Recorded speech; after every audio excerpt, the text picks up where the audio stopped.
So let's talk about wedding plans and the highs and the lows of wedding planning. Wedding planning is actually hard. Jesus Christ. Those of you that have done wedding planning, you people are superstars. And especially when you are doing it outside. Like when you're doing it in diaspora, it's harder. One thing I told myself at the beginning of like when we started the whole planning was that I'm not going to allow anything to stress me.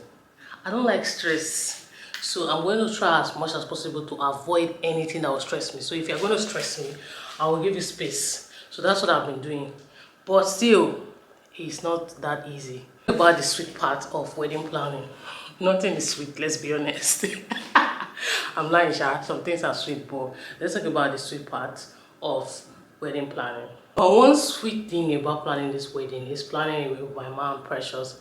Precious has been so supportive. You know, when someone is involved, like he's involved in the planning, but at the same time he still lets me do most of the decisions and just follow my bride. So it just makes it so easy. Not as if I'm not taking his input, or I am, but it just makes it easy to be working with somebody that understands you, where you're coming from.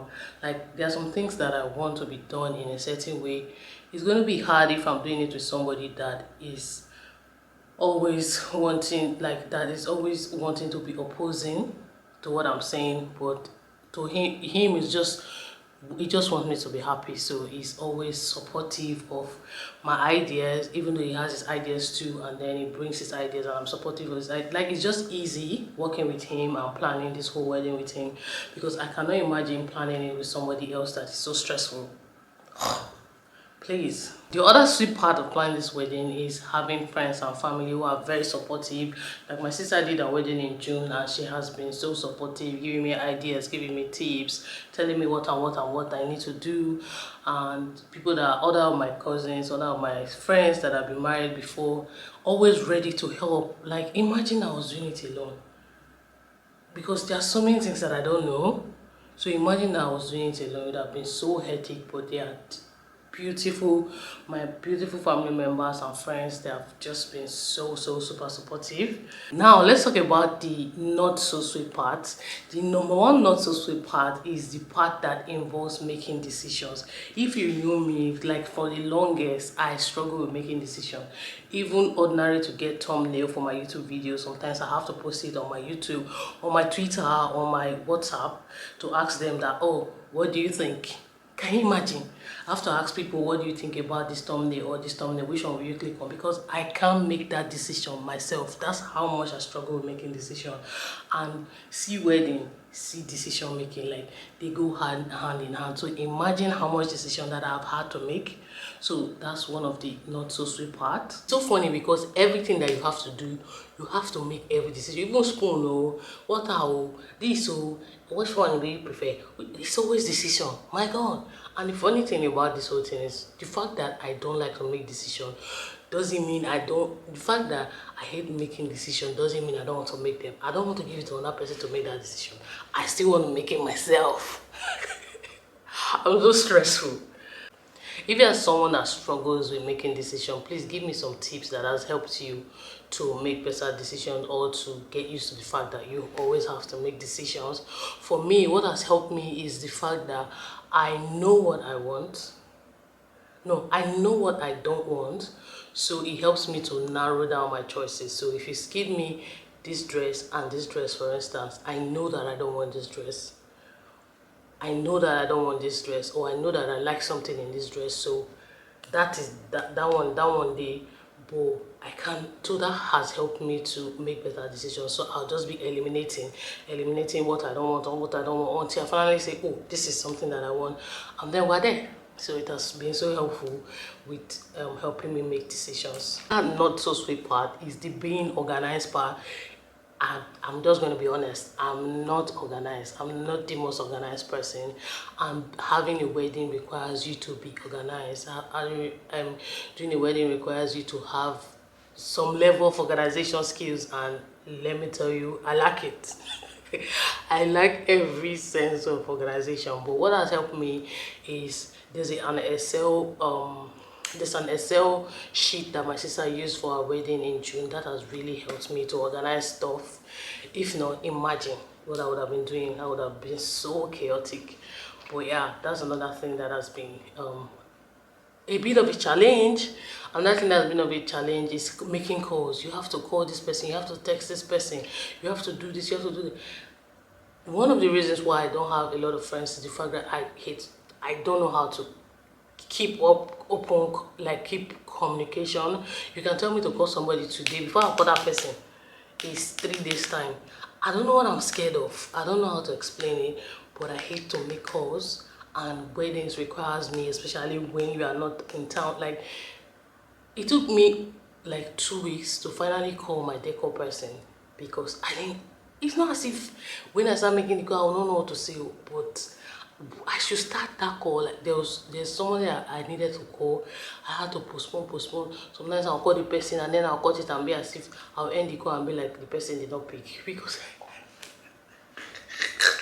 I don't even know how to explain. But that's another challenge that I've had to deal with in this whole wedding planning. But someone has to do what they have to do. So now let's talk about the things that have surprised me the most during this wedding planning. You see, people, they have surprised me the most. The people that I expected to be there for me based on how long I've known them, I'm sorry, some of them, not all, I'm not saying all, but some of them, they were not there. Like, it's so surprising to me. Like, and the people that I expected to ask better and not stress me, they're the people that have ended up stressing me. And the people that I did not expect 5 kobo anything from, they have been so supportive. Like, I was looking for props for my bridesmaid girlies.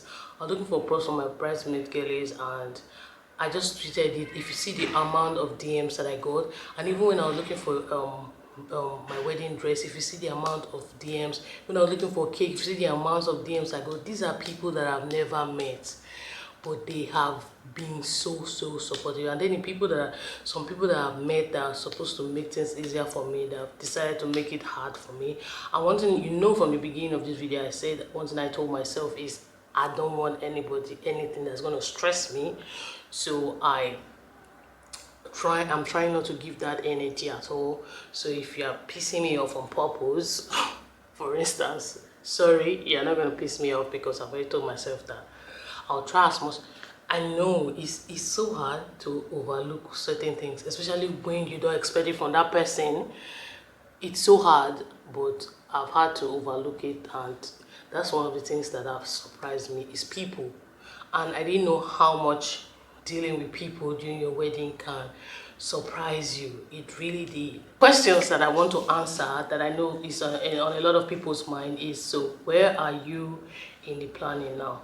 Let me not lie, where I'm at in the planning is any I be, make it be. I've done my best, and I'm leaving the rest for God.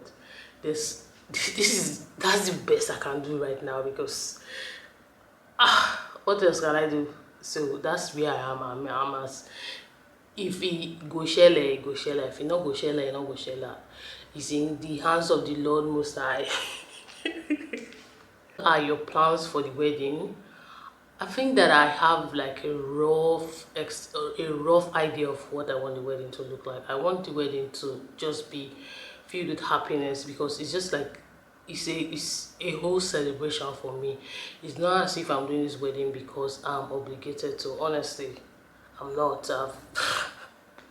I'm not obligated to do a big wedding or stuff. I'm not obligated to do this wedding, but I want it to be a celebration. I want it to be calm. I want it to be interesting. I want it to be fun. I want it to be just dance. I want it, like, that's what I want for the wedding. Okay, I can't do my wedding in the UK, but I'm not, because I've just always wanted to do a Nigerian wedding in Nigeria. So we're doing it in Nigeria, we're not doing it in UK. So we're traveling back to Nigeria to do the wedding. So it's not in the UK. What other question? Is it going to be a big wedding? See, I think that at the end of the day or in future, you find out, you begin to realize while we are doing this type of wedding. So it's going to be, should I say, I don't know what big wedding is. What is big wedding? Is it like about the people, or is it about the money you spend? I don't really know, but I know that it's a sizable amount of people coming. So I say it's a big wedding. In the Nigerian standard, it's a big wedding, or let's say in the average Nigerian standard, it's a big wedding, because it's me celebrating my beautiful love story with the love of my life. So yeah, we did not just want to, because we could have just done it in the UK and spent less money, way less money, and enjoyed ourselves, and still the wedding will still go on. But we wanted it to be a celebration with as many people as possible that knows about us, that are friends, that are family. So it's gonna be a big wedding. Why is it so quick? I know that a lot of people have this. I know a lot of people have this question, like, why is it so quick? Is it not October here that they engaged you? Why is it so quick? Honestly, why not? My answer is why not? We like, it has already, like, we've already gotten to that stage of we're ready to get married. You understand? So after the engagement, it was just, this is the best time for us to do it, and we reached out to our family and they were okay with it, and we decided to go with it. So that's why it's quick. It's quick because we're ready. There's no need to beat around the bush and be engaged for, I'm not saying that if you're engaged for 1 year or 2 years is bad, but for our kind of relationship and how long we've been together, if you know us and you know the story, there's no need to wait longer, and that's why it's so quick. Why am I doing accent? That I have for you guys for my Q&A. So if you have any other questions about my wedding, let me know in the comment section. But for now, see you on my next video, and thank you for watching. Bye. If I was talking like that, people like me. If you like my videos, let me know so that I can change my talking, because I can't. I just have to always remember that I've decided to start talking like this. I don't know, the wedding is making me so happy. Oh my god. Bye guys.